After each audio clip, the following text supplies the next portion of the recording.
I'd like to hand over to Ken to get this demonstration under the roll. Okay. Thanks very much. Thank you. Okay. All right, guys. So we want to keep this very low key. All right. The last thing I want to do is sit here and lecture about sous vide or any of that type of stuff. Obviously, if you have any questions, I mean, we have Alex Talbot, who probably knows more about sous vide than I'll ever know in the class. We have, but what we like to do is, again, probably like most of you like to do, is just experiment. And we like to just play around with different things, find different results, how things work, how they don't work, and just be able to utilize certain pieces of equipment as creatively as we can in the restaurants. And sous vide cooking has been around, for quite a long time.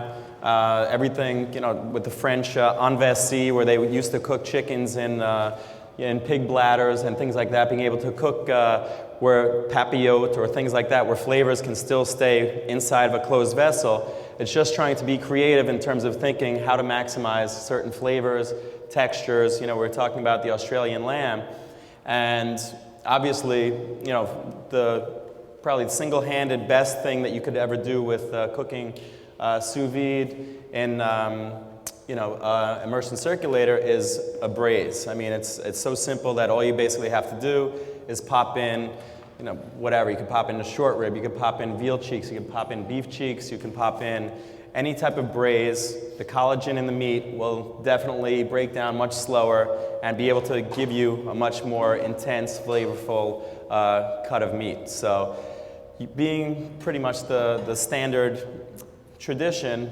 again, using short ribs, using chicken thighs, using whatever, we want to just showcase some of the Australian lamb, and we'll give you guys a little bit of a taste with the lamb belly, because being Clio, we could have done lamb shanks, we could have done something else, but we're like, okay, what can we do with certain cuts of lamb to be able to do something a little bit outside the box? So serving a lamb belly without having it be too thin requires utilizing the cryovac machine to be able to compress, which again, using Activa, you can basically layer any number of, you can have 10 layers, you can have 20 layers, you can have 3 layers, 4 layers, what have you. And again, with different flavors, what you can do is put black truffles in between the layers of lamb bacon. You can put curry paste, which is what we do using a lemon balm curry, being able to put marinades between layers, almost like when you're assembling one of those like 10-layer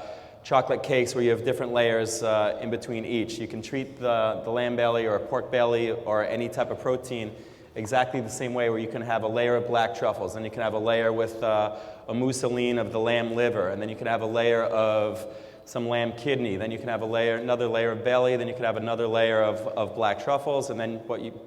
How does the curry affect the Activa sticking?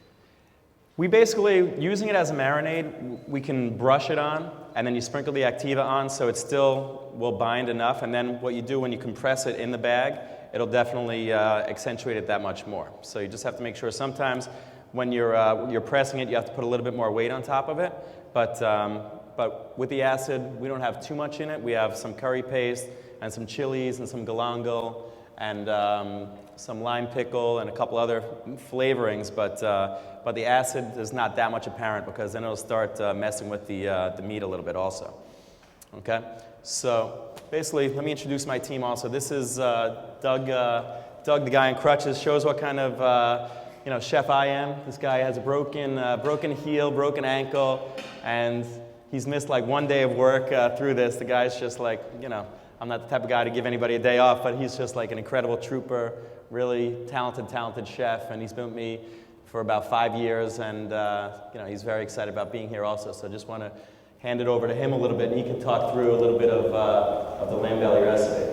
And basically, the curry starts off with galangal, onion, typical curry-based onion, to green peppers. We do use a Korean pepper paste, curry paste. So basically, we'll sweat it off, just release a lot of liquids, really get the aromatics going. Seasoned with salt, deglaze, we use sake, mirin, and basically make a large braise with chicken stock. Bring that down, concentrate the flavors really over a long period of time. Typically, this recipe will take anywhere from 3 to 4 hours. And sorry to interrupt, but also, again, with these braises, you want to make sure that you really do concentrate the flavors. A lot of times, if you were to do an old school braise, you know, cooking it in a rondo, having it in the oven, having full evaporation while you're braising your meat, you really want to be able to concentrate your jus that you're going to have on the plate. So again, here where you're not going to have that much liquid in there, you really want to make sure that you're adding a lot of flavor, and that's what the sous vide really allows you to be able to do that. So you want to make sure, again, if you want the meat to taste just like the meat, obviously you can go, you know, much thinner, but we like to be really assertive, whether it be cooking a piece of hamachi in sous vide or whether it be cooking a piece of bluefin toro. You know, obviously there'll be different ratios on what you go with, but we like to be very, very assertive with the flavors, because some things, whether they're cooked for 5 minutes, 10 minutes, 15 minutes, 36 hours, again, you want to be able to get as much flavor into these things as you can. And the food at Clio, we love to utilize a lot of exotic ingredients from different areas and be able to show, again, different flavor profiles. Again, serving lamb, which is traditionally done with mint, we're like, how can we do something with a little bit more flavor profile using lemon balm instead of mint, using flavors of Southeast Asia, which I love, coming up with a crunchy Thai vinaigrette, lemon balm curry, which we have an incredible grower. Her name's Eva, who Alex remembers when we first found Eva a million years ago. You know, like, I don't know, I think it was like 12 years ago or something like that. And she was just this hippie farmer who would just bring us all these weeds and all these things, and we would cultivate a relationship with her. We used to go to France and see Marc Veyrat, who was one of the first to use all sorts of wild herbs and things like that from the Alps, and then we would basically train her on certain things that she could find in her backyard, whether it be sassafras root or lemon balm or oxalis or anything. So wherever you guys are also, don't feel because you're in Cleveland or you're in Iowa or you're here or there, whatever, you can basically get seeds from anything now, and you can get people to be able to grow a lot of these, you know, wild herbs and things that we utilize a lot in our cooking. So, all right, so back to the lamb. Basically, I mean, the entire recipe is, consists of that. We end up pureeing it, but to, respect the integrity of Eva's herbs, basically. We puree it in raw, like it's very fresh. Lemon balm, in fact, so it doesn't affect it, give it a cooked flavor. In the end, it's just really refreshing, strong, very pungent sauce. A lot of heat. Yeah, so let's, so we'll show you. So basically, what we have here is the compressed, already cooked lamb. And you can see again what a small amount of jus is actually in here, okay? And so basically, when you're going to use sauces with certain braises like this, bring the same flavor profiles.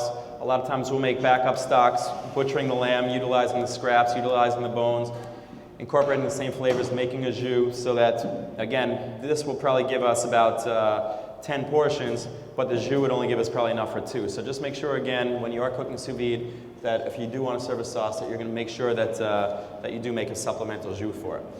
Okay, so basically, we have one in here heating up, so we'll give you guys a little taste. And yesterday and today, I think, on the break, they'll be serving our dish as well. So if everybody wants to try the dish in its entirety, Gerard has, where's his booth? I think it's right in the middle, where he'll be serving some of the lamb belly with lemon balm curry. All right, so Dougie, you want to walk them through the curry? We'll start portioning this up.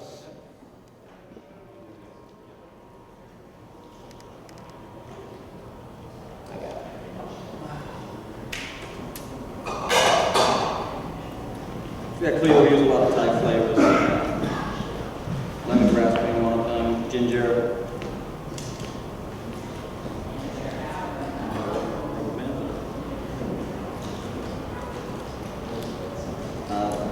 Typically keep everything uniform. Help cook it evenly.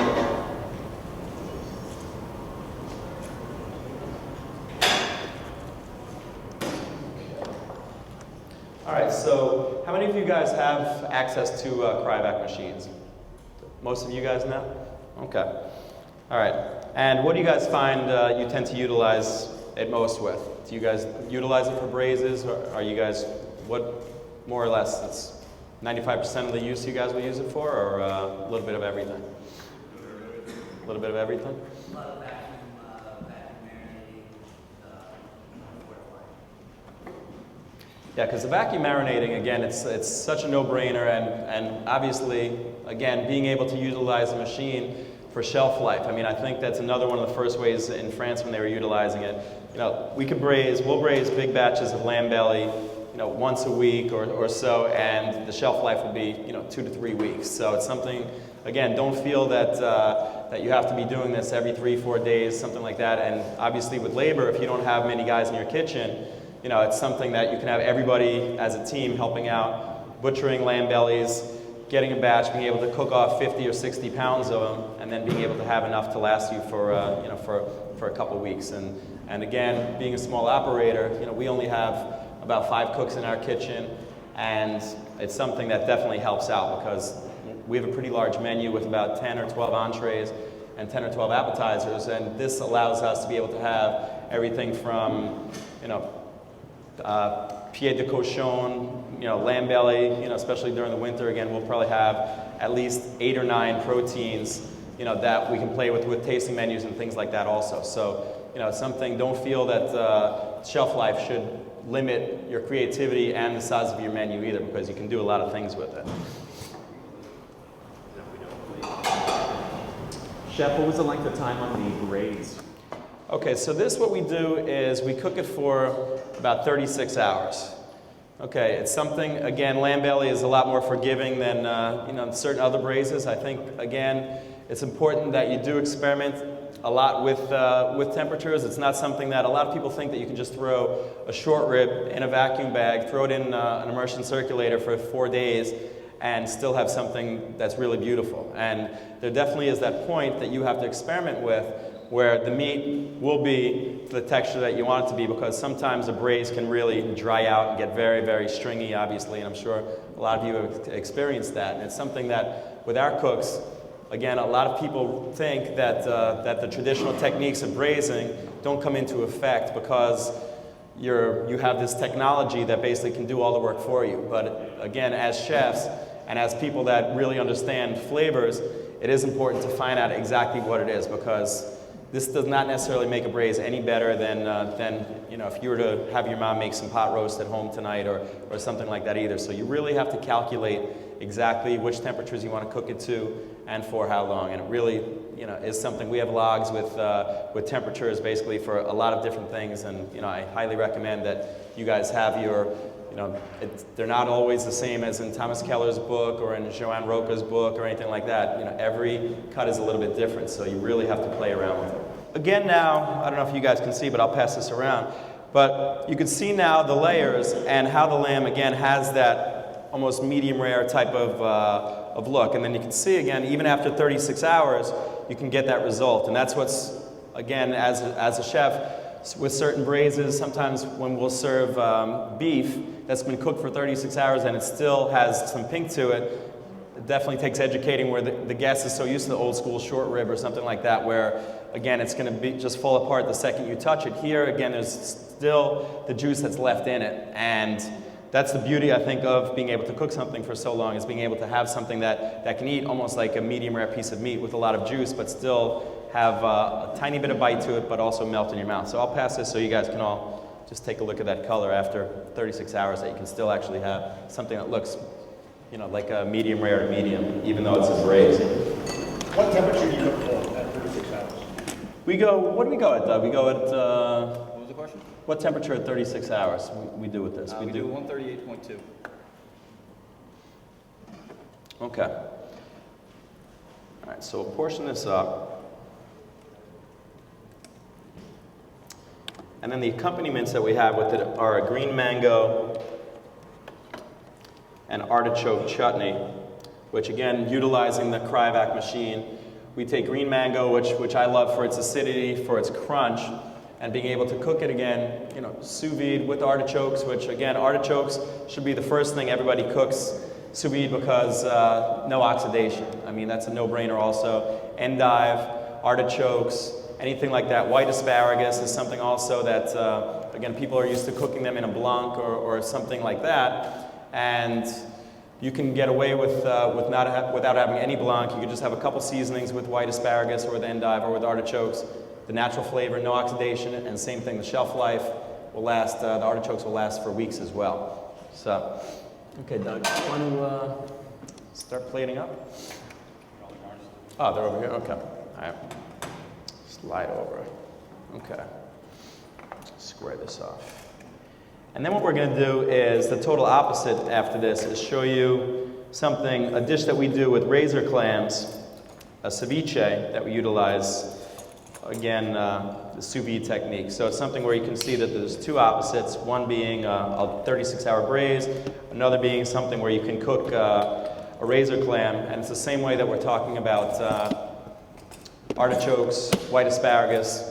If you can cook a razor clam without introducing any water to it or any liquid other than a tiny bit of flavorings, it's going to have much better texture, much better flavor, and whether it be with clams, with shrimp, anything like that, if you can, instead of steaming or boiling mussels, you'll have so much more flavor. The same way if you cook sous vide. A lot of people are intimidated to cook shellfish, thinking that you're basically suffocating it in a vacuum bag, but if you cook it fast enough, and then you take them out, you'll be amazed. You'll have no shrinkage in a razor clam. You'll have no shrinkage in, we have gooey duck clams that we're going to be using today. And mussels, you'll never taste anything so good as when you cook a mussel, just very quickly sous vide, or a clam very quickly sous vide, because it's cooking just in its own juice as well. You want me to flatten that out a little bit? Yeah. Okay. Sorry about that. Okay, and then this crunchy Thai vinaigrette is another technique that we utilize with the Cryovac machine as well. So, you want to talk them through that? Thai vin is, like I said again, Thai flavors, a lot of lemongrass, palm sugar. Use rice vinegar to Thai chilies. Basically make a puree out of it, and to get it crunchy, we use a chemical called tapioca maltodextrin. We use puree equal parts to dehydrated on silpat or acetate sheet till it takes about 24 hours, and we'll get crunchy, dehydrated like this. As far as using sous vide bags, we store a lot of this in it, keep basically any kind of moisture out, keep the crunch. Otherwise, it'll really pull in some textures. You say 50% tapioca maltodextrin? Yeah, we do equal parts for this one by weight. Okay, so we'll pass around the crunchy Thai vinaigrette so you can see it also. So again, the beauty of the tapioca maltodextrin will, again, allow us to be able to have something that can be crunchy, but it's still a vinaigrette with that great amount of acidity that we want, with that spice, and being able to serve something when people see a piece of meat that's been cooked for 36 hours with a dry vinaigrette, we're able to keep something very, very crunchy and be able to have the moisture and flavors coming from other elements rather than from a vinaigrette. Okay, and then here you can see, again, this is some of the green mango, that same thing that's cooked with the marinade, and basically will maintain its crunch still after being blanched for a little while. So this will be something that will have a really nice texture as well. Thank you.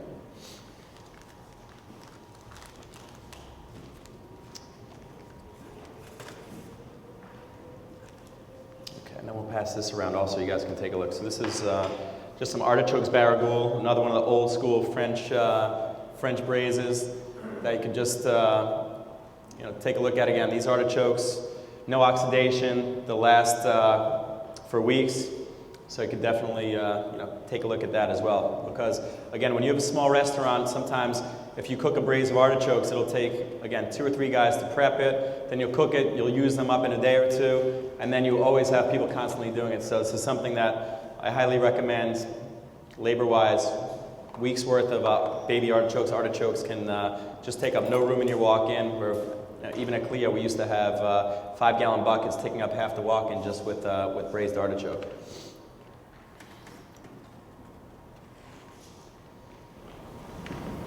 How long do you cook and what temperature do you cook the artichokes? The artichokes, we go basically, take a look at my notes, I can't remember exactly. Last check we do around 90. You do that 90? 90, 45 big we are, if we quarter them, if we have them, depending on what the end result we kind of want. Nice. Yeah, artichokes at 90, yeah. Okay, and they'll cook, same thing, the artichokes will cook in about 45 minutes at 90 degrees too, which is, again, to be able to have 2 weeks worth of artichokes cooked in less than an hour definitely is worth the investment in getting a cryovac machine also. All right, so have you guys been utilizing fish in sous vide? What have you guys been doing? Have you been doing a lot of fillets, whole fishes? What have you guys had best success with? Lobster. Lobster? Yeah. Scallops? And lobster you're cooking in Bermontaise or in All different elements? different aromatics with fat. A little bit of fat in the bag. And the great thing too about lobster is, again, it's like, this one friend of ours who used to work with us, Kenji, who basically a great food blogger, food writer, he basically came up with, again, if you don't have the fanciest equipment in the world, he would basically take a cooler, fill it up with water to a certain temperature, which would be able to hold the water to that temperature without having an immersion circulator. And he would just take Ziploc bags, put lobster, or put chicken with buttermilk or something like that in there, and just be able to cook something. Again, if you want to cook lobster with a little Bermontaise in a Ziploc bag in a cooler at a party at your house, you could definitely do it. So it's not going to take super fancy equipment all the time, because this philosophy definitely can be adjusted to a lot of different things, which is a lot of fun with it. Okay. So there's the lamb belly. Now we'll talk about our ceviche. Okay, so razor clams, unfortunately, the tides didn't cooperate with us today. We couldn't get any, so we're going to be substituting with some mirugai, which is gooey duck clam. And let's see, hopefully this water's not quite. All right, have you guys utilized these things before? Anybody ever see these? Okay, so. Amazing. I think this is probably one of the most incredible seafoods that there is. I think it's very underutilized.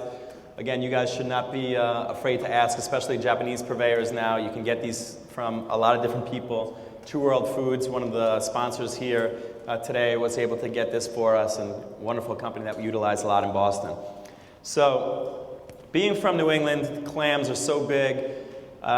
We figured that we would try to utilize them in any way that we can. Whether it be razor clams, whether it be surf clams, whether it be steamers, frying clams, what have you. So the gooey duck clam is something that a lot of people are intimidated by, but the texture, especially if you vacuum it, you cook it a little bit sous vide, or you marinate it sous vide, even ceviche style, which is what we're going to do today, is the texture, and we'll give you guys a little taste, is so amazing because it can still stay crunchy yet melt in your mouth even after we marinate it in under pressure.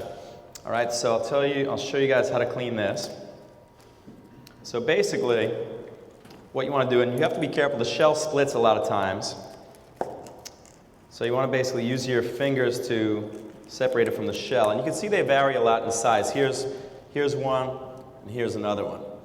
Okay.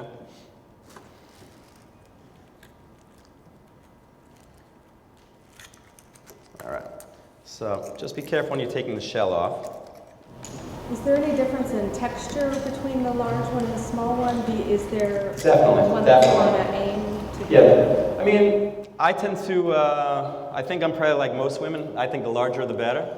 But, I definitely think that the texture is a little crunchier, it's easier to work with. Sometimes when you get smaller gooey ducks, you have to cut them on a really sharp bias, which can change the texture a little bit, where sometimes if you can slice it on a little bit less of a sharp bias, I think it will give you that crunch and that same melting point. Okay, so we'll take the top shell, then we'll take the bottom shell off. And what we like to do, again, with these is be able to blanch them, usually for about a minute.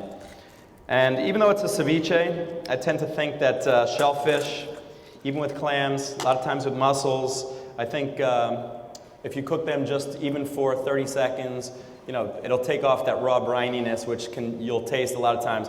Oysters are so mellow, so that'll dissolve after a while, but the clams definitely, you'll taste that for hours afterwards. So I think it'll get rid of that really strong iodine-y type of aftertaste. So basically you take off a little bit of the stomach. Okay. And just clean it up a little bit over here. Okay, with the sand. Okay. And then what we're going to do is peel off a little bit of this as well. And so this whole thing now, except for the neck, which the covering, the coating, this basically casing of the neck, is all edible. A lot of times people with the belly will not know what to do with it. I tend to like the belly even more than the neck. But this is great fried as well. You go to Chinese restaurants in Chinatown, they'll usually serve the neck as sashimi, and then the belly they'll fry up like salt and pepper style or something like that. So the belly is wonderful raw, wonderful cooked, and definitely full utilization. Okay, so then what we're going to do is blanch it. How's this, boiling yet? Okay, well. All right, so much for bringing water to a boil in less than a minute on these induction burners, but we're almost there.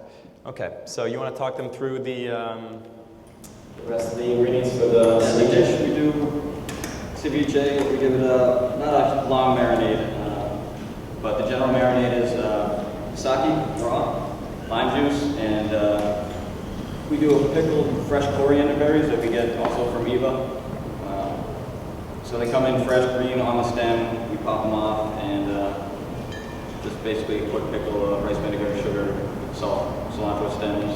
Just really back up the flavor of the coriander.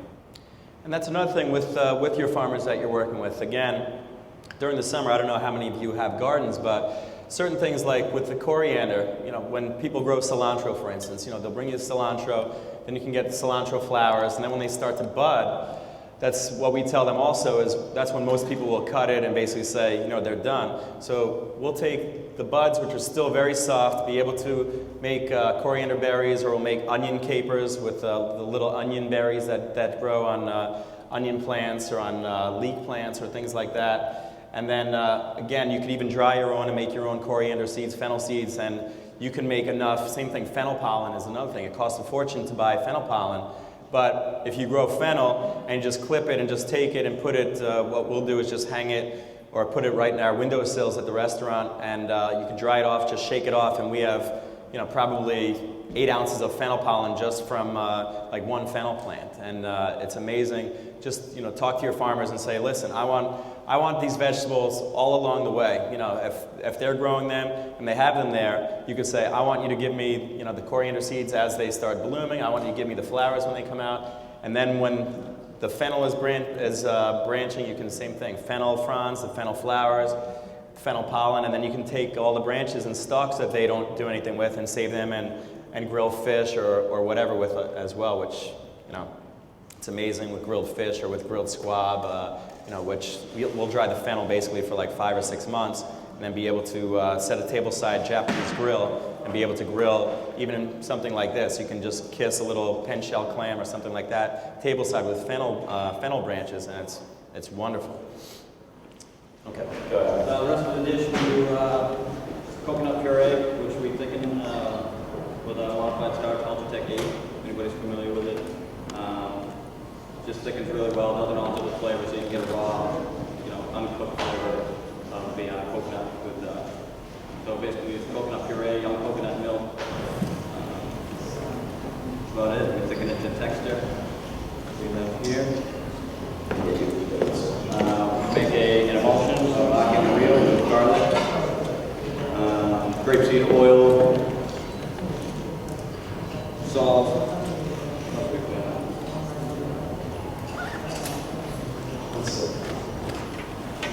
So coriander berries and puffed rice also?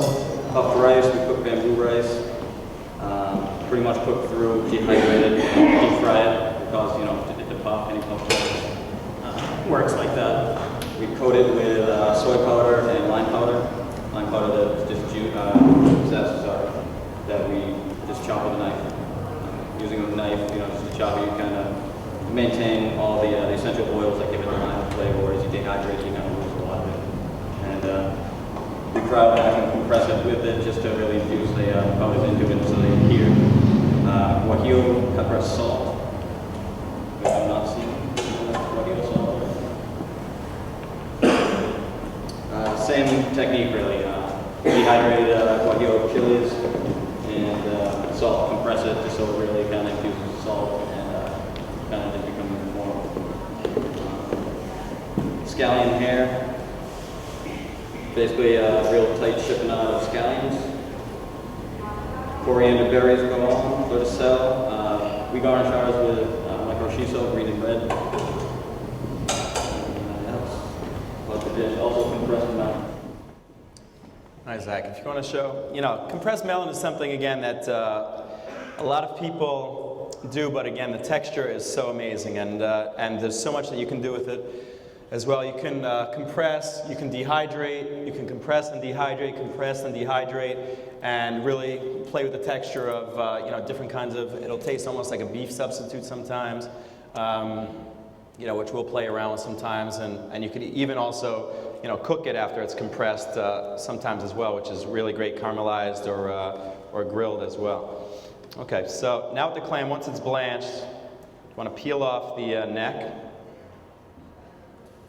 Okay, it comes off basically in one piece, and this is definitely not edible. Okay. And then what we'll do is, hey Doug, let me just slide this over here for a second. Okay. So then, again, I'll pass this to you guys so you can smell again. It's important that you don't shock it as well, because we want to be able to maintain all those flavors. But you can smell again how there's the brininess, but it still has disappeared a little bit. So.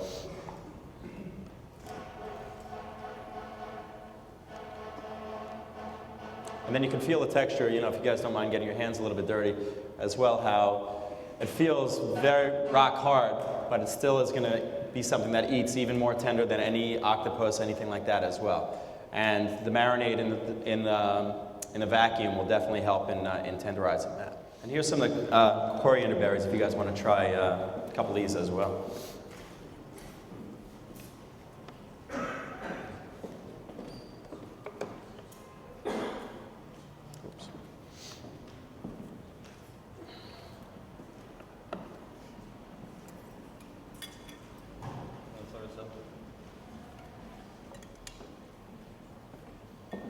All right, so let's put a couple of these on a plate too, guys. Let's portion some of that up so these guys can all take a bite of that. If you want to put a little bit of the crunchy Thai vinaigrette and some lemon balm curry also, we'll just pass a couple of those around too.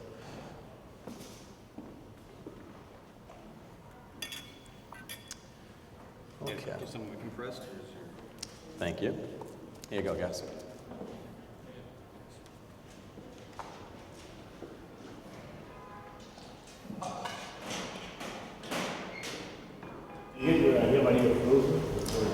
Dahlia Amarillo we get, sometimes we'll get fresh. Again, a lot of people now can grow different varieties of chilies pretty easily, and it's, again, talking to your farmers about it. And a lot of the puree, sometimes we'll go to Latino markets and just get the jar, but I think a great product as well from Peru. I get frozen you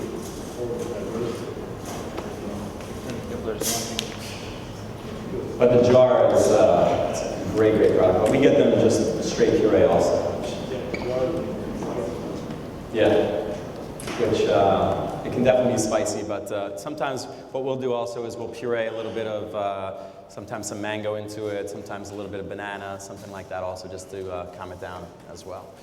Again, like I mentioned before, just experimenting is something that I think is so important, and being curious about things as a chef is number one. And obviously Alex is a very curious person, and I think any ingredient that you read about, ethnic restaurants are definitely something that always inspires me to be able to just go and try something completely different, going into a Thai restaurant and just ordering something that's written in Thai that you have no idea what it is, and just being able to try and figure some things out. And again, I think that that it's important, again, when in this day and age when there's X amount of ingredients, and a lot of people have the same type of menus and the same proteins, that you really have to think outside the box and look into things. And there's no reason why, you know, as an appetizer, you can't serve a surf and turf of gooey duck clam and, you know, and pork belly, because pork and clams have been served for hundreds of years, you know, in different places. So, you know, instead of serving just a pork belly with cranberry beans and turnips or something like that. So, again, just really, you know, comb the Indian markets, you know, all sorts of places, ethnic markets, and really try and seek things out, because it's amazing, you know, when you discover new flavors, what you can really, you know, do in terms of sweet, savory, or anything. You know, there's no reason why you can't use lime pickle in a dessert to accentuate the flavor of a mango sorbet, for instance, or something like that. So you really, you know, have to have a very, very open mind. And flavors and exotic flavors are something that have always, you know, carried us over at Clio. Okay. Again, you can cut it a little bit on a bias if you'd like, but I like to cut it straight down. We'll give you guys all a piece of this also, so you can really appreciate the texture as well. So you can see the difference between the belly and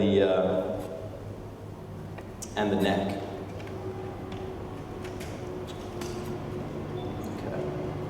And don't feel that you need a fancy sashimi knife or anything like that for this too. I mean, good knife skills are good knife skills, and it doesn't matter, as long as your knife is sharp, don't feel that you have to have the fanciest Japanese sashimi knife or anything like that to, you know, to work with these type of things. I mean, you know, they can get very expensive. As long as your knife is really sharp and you practice your cuts, you know, you'll be fine. You don't need anything super fancy. All right, so how many people are in this class? What's it, about 25 people? That's what they told me there'd be 25 people, so good thing we got this big gooey duck. Okay. All right, so Doug, so let's give this a quick, you want to, John, you want to just throw this in the vacuum? Doug will marinate it up, you throw it in the vacuum, and we'll give these guys a quick taste. This should be enough. There we go. All right, Doug, you want to marinate that up? Just make sure we have enough salt element in there, all right? Okay, so we'll give you, this will be the belly that you guys can taste.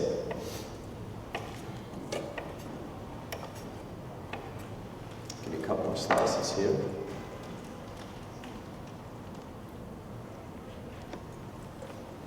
All right, let me taste that too.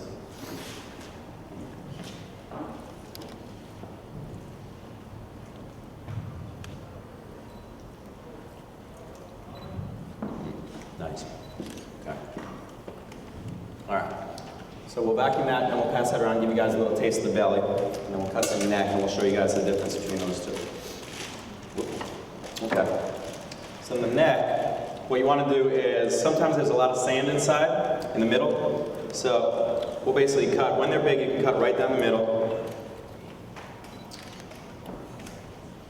Okay, and then just make sure, sometimes you'll have to rinse it under cold water. A lot of times to preserve these also, we'll take them, when they're blanched, rub them with a little bit of rice wine vinegar, and then just wrap them with, you know, these kitchen towels, and just wrap them in plastic wrap, and they'll stay fresh, same thing. If you want to vacuum pack them, they'll stay fresh for about 5 days, 6 days also, with the texture still being the same. Okay.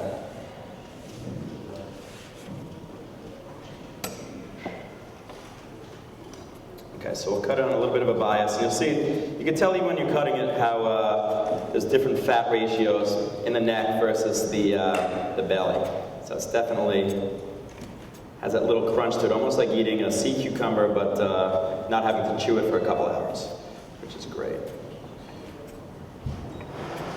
And I don't know if any of you have been to Spain, but espardeñas, you know, same thing. It's a sea cucumber that's very, very tender. So it kind of reminds me a lot of a gooey duck clam.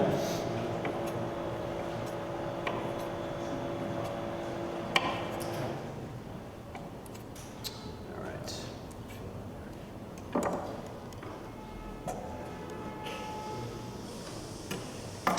All right, Zach, you want to start setting up a plate for the ceviche? Okay, any questions so far?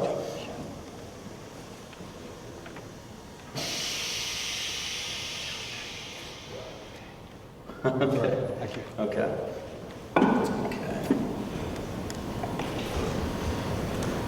Jeff, when you're cooking razor clams, are you shoving and vacuuming, or you're?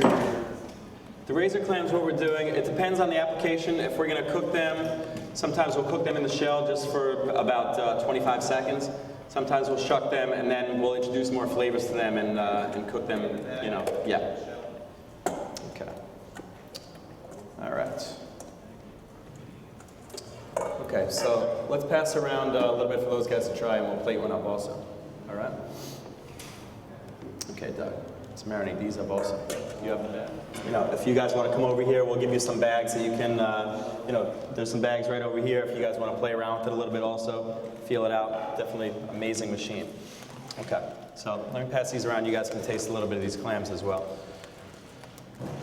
A lot of times you can go through all the steps of being able to have something cooked beautifully, but then you're going to have somebody that you know, doesn't ice it down properly after the cooking, and then you know, it's just going to spoil, you know, in a day or so. So you really have to be careful with that.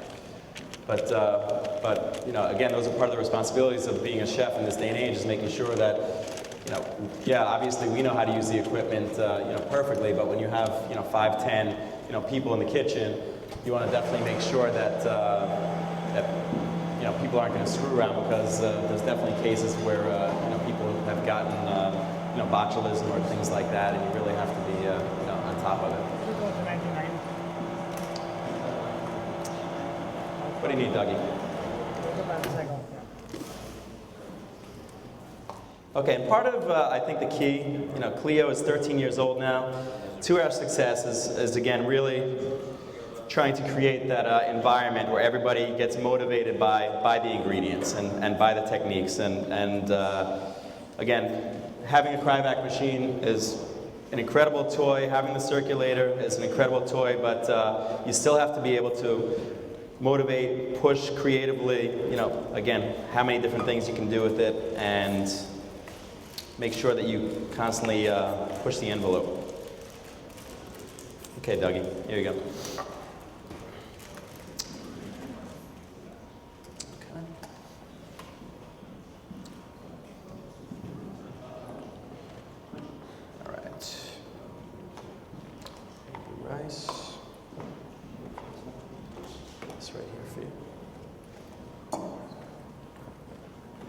Okay.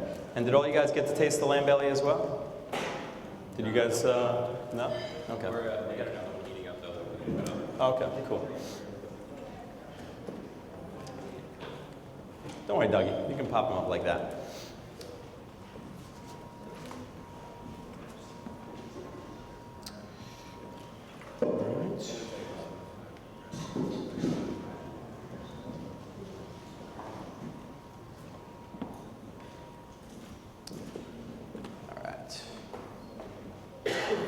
So how does the idea generate creativity efficiency? I think that,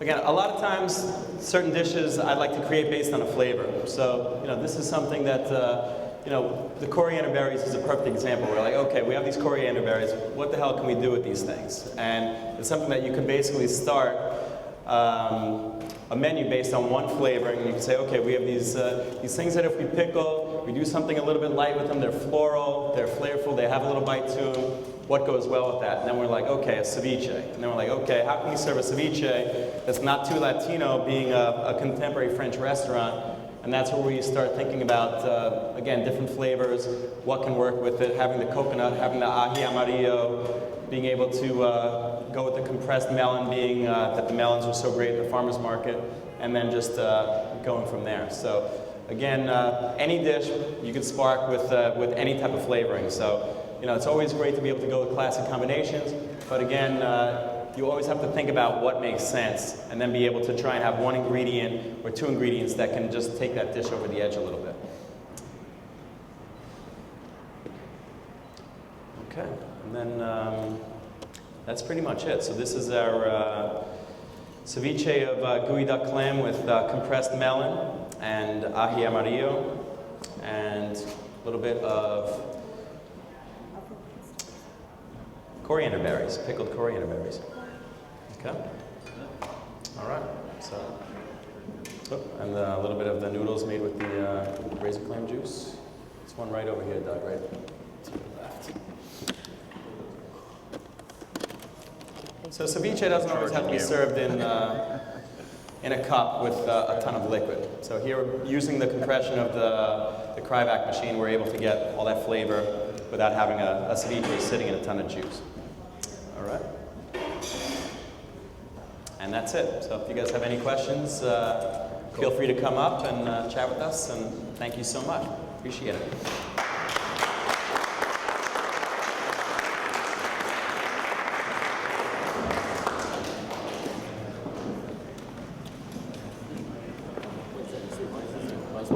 Yeah, puffed rice. This is bamboo rice.